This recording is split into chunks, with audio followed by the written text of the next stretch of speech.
हाँ तो बच्चों, कल जो अपनी ऑनलाइन क्लास हुई थी उसमें मैंने आपके सामने कार्यपालिका के बारे में थोड़ा बताकर गया था। कार्यपालिका क्या है, कार्यपालिका के कितने प्रकार हैं। आज का जो टॉपिक है उसमें हम ये बताएंगे कि कार्यपालिका का चयन किस हिसाब से होता है और कार्यपालिका के जो बेसिक मुख्य जो कार्य हैं वो क्या क्या है।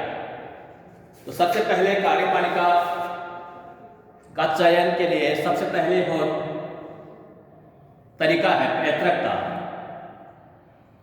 पैतृक कार्यकारी एक बार सत्तारूढ़ होने पर जीवन पर्यंत शासन करते हैं। उनके निधन के बाद उसी वंश का व्यक्ति शासन का उत्तराधिकारी होता है और वह उत्तराधिकार ज्येष्ठाधिकार कानून द्वारा मिलता है।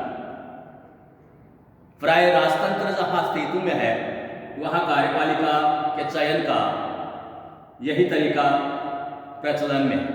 दूसरा, जनता द्वारा प्रत्यक्ष निर्वाचन। कई देशों में कार्यपालिका के अध्यक्ष का निर्वाचन प्रत्यक्ष रूप से मतदाताओं द्वारा होता है। बोलिविया, मेक्सिको, ब्राजील आदि देशों में जनता प्रत्यक्ष रूप से राष्ट्रपति का चुनाव करती। फ्रांस में भी राष्ट्रपति 7 वर्ष के लिए सीधा मतदाताओं द्वारा चुना जाता है। परोक्ष निर्वाचन। कई देशों में प्रधान कार्यकारी का निर्वाचन एक विशिष्ट मंडल द्वारा किया जाता है। भारत और अमेरिका में जनता परोक्ष रूप से राष्ट्रपति का निर्वाचन करती है। इस पद्धति के अंतर्गत पहले एक निर्वाचक मंडल की स्थापना होती है जिसमें जनता द्वारा निर्वाचित सदस्य होते हैं। बाद में निर्वाचक मंडल के सदस्य राष्ट्रपति का निर्वाचन करते हैं। चौथा, व्यवस्थापिका द्वारा निर्वाचन।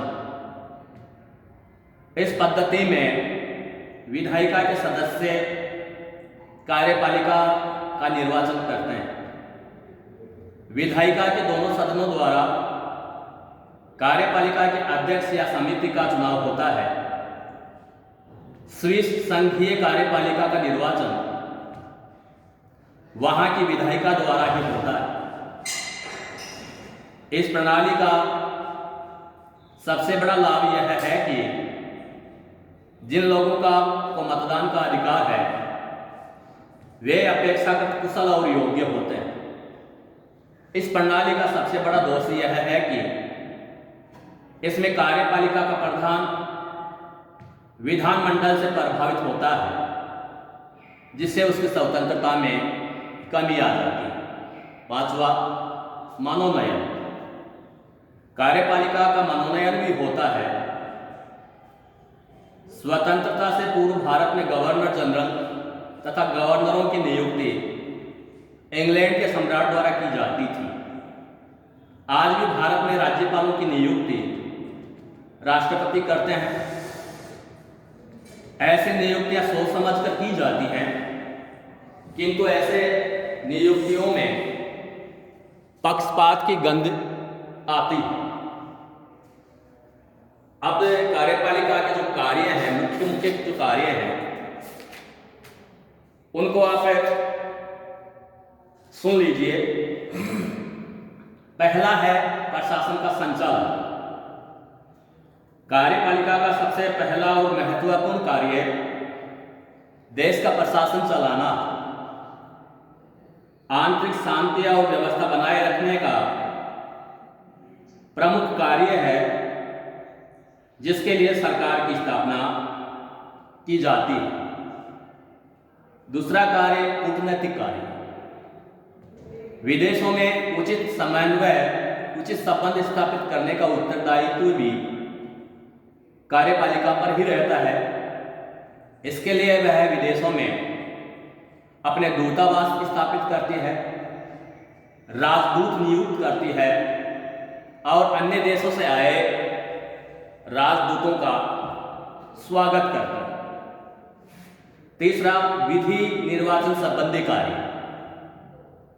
कार्यपालिका विधि निर्माण कार्य में भाग लेती है, किंतु हाँ, इन कार्यों का क्षेत्र शासन प्रणाली के स्वरूप पर निर्भर करता है। अधिकांश राज्यों में कार्यपालिका को संसद का अधिवेशन बुलाने, स्थगित करने तथा निम्न सदन को भंग करने का अधिकार प्राप्त है। राज्याध्यक्ष ऐसे अध्यादेश लागू कर सकता है जिसका प्रभाव कानून के समान ही होता है। संसदीय शासन प्रणाली वाले देशों में कार्यपालिका ही विधि निर्माण में व्यवस्थापिका का नेतृत्व करती है। संसद द्वारा पारित विधेयक राज्याध्यक्ष के वीटो के अधीन होते हैं। अगला, न्यायिक कार्य। सभी देशों में राज्याध्यक्षों को यह शक्ति प्राप्त होती है कि वह अपराधियों को क्षमा कर दे, उनकी सजा में परिवर्तन कर दे या सजा कम कर दे। इसे क्षमा का परमाधिकार कहा जाता है। वित्तीय कार्य। शासन का वार्षिक आय व्यय निर्धारित करने का कार्य भी कार्यपालिका ही करती है। राष्ट्रीय बजट पारित करना, आर्थिक व्यवस्था पर नियंत्रण रखना आदि विधायिका के कार्य हैं, परंतु इस दिशा में पहल एवं मार्गदर्शन कार्यपालिका ही करती है। कार्यपालिका ही इस बात का निर्णय करती है कि कौन से कर आरोपित या समाप्त किए जाएं, जिसे कर की वृद्धि या कमी की जाए, या कौन से कर्ज की मंजूरी दी जाए या वसूली की जाए। यह देखना कार्यपालिका का कर्तव्य है कि बजट की व्यवस्थाओं को संसद द्वारा पास किए जाने के बाद उन पर पूरी तरह से कार्य किया जा रहा है अथवा नहीं। अन्य कार्य जैसे उपाधियों का वितरण करना, राष्ट्रीय आयोजन करना, विदेशों को नागरिकता प्रदान करना आदि। अब बच्चों, आजकल हम देख रहे हैं कि कार्यपालिका की शक्तियों में अभिवृद्धि हो रही है और उसी हिसाब से व्यवस्थापिका की शक्तियों में कमी आ रही है। इस पर मैंने कल जो अपनी ऑनलाइन क्लास हुई थी उसमें मैंने डिटेल से आपको आपके सामने रखी थी। फिर भी आप मोटे मोटे रूप से यहाँ पे कार्यपालिका की जो शक्तियों में अभिवृद्धि है किन कारणों से हो रही है उनको दोबारा देख सकते हैं। पहला है सेंट्रलाइजेशन, केंद्रीयकरण। चाहे शासन संघात्मक हो या अथवा एकात्मक, केंद्रीयकरण की प्रवृत्ति जोरों पर है। केंद्रीयकरण का मतलब यह होता है कि शक्ति का जमावड़ा केंद्र में होना, जबकि विकेंद्रीकरण का मतलब यह है कि सत्ता को विभाजित कर देना केंद्र में, राज्यों में। भारत के नजरिए से अगर देखा जाए तो पंचायत राज में, मगर कार्यपालिका की शक्तियों में अभिवृद्धि का मुख्य कारण सेंट्रलाइजेशन है, केंद्रीयकरण। दूसरा है समाजवाद। प्रत्येक नागरिक ये चाहता है कि राज्य उसके लिए अधिक से अधिक लाभकारी कार्य करे। बेरोजगारी, आर्थिक प्रतिद्वंदिता, उच्च जीवन स्तर का अभाव प्रत्येक देश की महत्वपूर्ण समस्या है। इन समस्याओं के निराकरण के लिए बड़े बड़े उद्योगों का राष्ट्रीयकरण, आर्थिक जीवन में राज्य का हस्तक्षेप आवश्यक हो जाता है। आज सभी सरकारें कृषि, उद्योग, व्यवसाय आदि क्षेत्रों में पर्याप्त रूप से कार्य कर रही हैं। राज्य की कार्य वृद्धि का अनिवार्य परिणाम कार्यपालिका की शक्ति में वृद्धि होना है। वर्तमान जो समय है वो अंतर्राष्ट्रीय और गृह संकट का। अंतर्राष्ट्रीय जो संकट है वो कई प्रकार का है। आतंकवाद है, सामाजिक समस्याएं हैं, सामाजिक अपराध हैं, और राज्य के इंटरनल में भी ऐसी अशांत गतिविधियां होती रहती है कि जिनके का समाधान कार्यपालिका के द्वारा ही संभव हो पाता है, इसलिए कार्यपालिका की शक्तियों में अभिवृद्धि हो रही है। इसके अतिरिक्त अगर कार्यपालिका की शक्तियों का और कारण देखे जाएं तो उसमें यह होता है कि राष्ट्रीय नेतृत्व की आवश्यकता। अगला है संचार तथा आवागमन के साधनों का तीव्र विकास हो रहा है, जिसके कारण कार्यपालिका प्रधान सीधे जनता के टच में रहता है।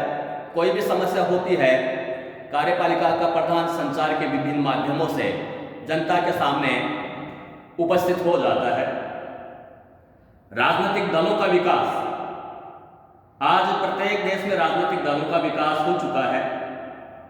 प्रत्येक देश में कार्यपालिका अपने दल की नेता तथा प्रमुख वक्ता होती है। उसका दल उसकी नीतियों और कार्यों का समर्थन करते हुए उसके पक्ष में लोकमत तैयार करता है। अगला कारण है व्यवस्थापिका की शक्तियों में ह्रास। आधुनिक सामाजिक और आर्थिक परिस्थितियों ने व्यवस्थापिका के स्वरूप को ही बदल दिया। व्यवस्थापिका के सदस्य न तो समस्याओं की जटिलताओं को समझते हैं और न ही स्वयं कानून बनाते हैं। कानून प्रशासकों के बंद कमरों में बनते हैं और संसद तो हाँ या ना करने वाली संस्था बनकर रह गई है। कार्यपालिका के नेतृत्व, बहुमत एवं शक्ति के कारण संसद ना भी कर सकती है, वह एक रबड़ स्टैंप बनकर रह गई है। रेमजे म्योर इस बारे में ठीक लिखते हैं कि मंत्रिमंडल की तानाशाही ने संसद की शक्ति तथा सम्मान को बहुत कम कर दिया है। अतः मूल्यांकन में बच्चों यही कहा जा सकता है कि सभी देशों में कार्यपालिका ने विधायिका को पीछे ढकेलते हुए अत्यधिक शक्तियां हथिया ली है। इस संदर्भ में लिप्सन ने लिखा है, राज्य के कार्य में वृद्धि प्रत्येक वृद्धि ने कार्यपालिका के कार्यों और शक्ति में वृद्धि की है। तो बच्चों आज इतना ही। कल जो अपनी क्लास होगी ऑनलाइन, उसमें हम न्यायपालिका के बारे में आपको बताएंगे। धन्यवाद।